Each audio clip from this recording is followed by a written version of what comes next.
be a hero. You'll probably get a medal.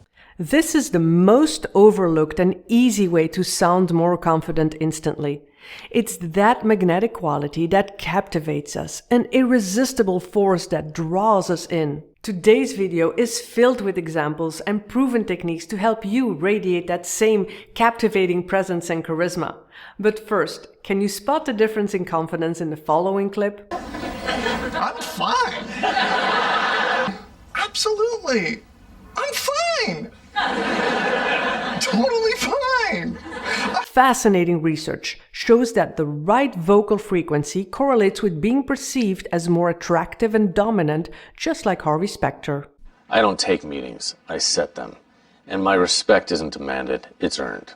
That low frequency is called downward inflection, and it's one of the main ingredients of charismatic people. Even Andrew Huberman dedicates several episodes on this topic. So there's something special about low frequency sound that actually changes the emotional tone of the people that hear that low frequency sound. This is wild. Andrew continues to explain this in a very clear way, and you'll find out more in this video. But I want to make sure to mention this charismatic, charming presence is not just reserved for these super attractive, handsome men with irresistible eyes. In fact, here's an example of a powerful woman applying this technique. Here's Jessica Pearson. Go to the police. Yeah, you could, but you won't. Because you use that little secret to get where you are right now. It was the only bullet in your chamber, and I am taking your gun away. This lower tone, the deeper voice, it's pretty easy and simple, yet so overlooked. And I have to confess, I was not aware of it. I was not aware of the power it has, the effect that it has, until I started applying this radio voice that you'll find out in a moment. Using my deeper voice tone, please hit the like and the subscribe to support my channel. Picture this. You meet someone whose appearance is so elegant and polished, every detail of their presence screams confidence and charisma. But the moment they open their mouth, the illusion shatters. Something doesn't fit. They sound insecure, and you lose complete interest. That's exactly the power of this voice tone. It can either increase or undermine the impression that you make. The opposite of down talk is up talk.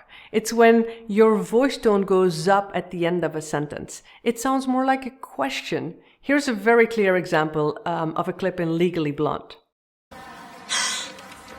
This is the type of girl that Warner wants to marry. This is what I need to become to be serious. What? Did you notice how her voice goes up at the end of the sentence? It always makes it harder to believe someone when they have that higher pitch tone. It's just like Ross in the beginning of this video when he says, I'm fine. I'm fine. The fact that his voice goes up like that makes him less credible. That is uptalk. It gives an impression that you're less sure about yourself. As another example, in this next clip, compare Tommy's lower tone with Gina's uptalk. What are Michael's real intentions towards me, Gina? And if you lie, I will know. Tommy. He intends to complete the deal. And then you both walk away. When you want to show conviction, then end your statements or your sentences with a downward inflection. It makes such a difference. It makes such a difference. How are you today? How are you today? Just play around with a simple word like no. No. No? It's the same word, but it has a different meaning when you play around with your vocal tone. I actually found Drew Barrymore in this interview, and she uses both in the same interview. You'll notice a difference in just a moment. But first, let's go back to Andrew Huberman, who really explains this well. He's sitting in an interview with Chris Voss. Chris Voss is the best-selling author of Never Split the Difference. And that's where he mentions that FM radio DJ voice.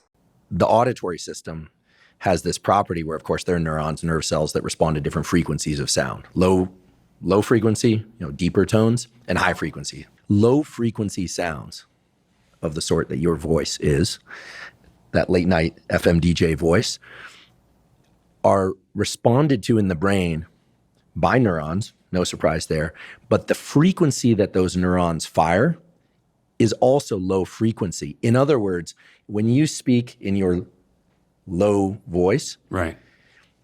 the other person's brain hears that and starts firing in a low frequency Slower, tone. right. In other words, it entrains to your voice, not just the timing, but it's actually like you're essentially playing an emotional piano down in the low keys of their mind. That emotional piano is what makes you magnetic and memorable. After reading that book, I've been trying to apply this radio voice more and more when I'm presenting, and I really encourage you to try it out, especially if you want to be taken more seriously.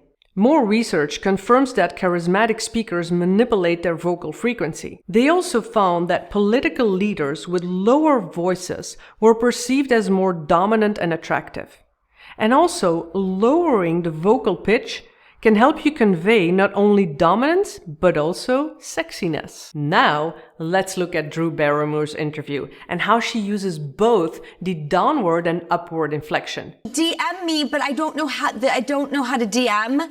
So then she sent me a voice memo, and then I lost it because I think that's the point of voice memos. They don't last. I don't know how to save them. I've truly grown so much in my behavior and my life, and it's been so complementary to raising kids and being a parent and all of that real life stuff. Can you please leave a comment and tell me if you've noticed a difference and what you will be trying out? Just to be clear, this is not about using just one or the other, because in any conversation, we'll be using both, the downward and the upward. But if you become more aware of it and you know that you want to sound more confident, more charismatic, be taken more seriously, then the downward inflection is really going to help you.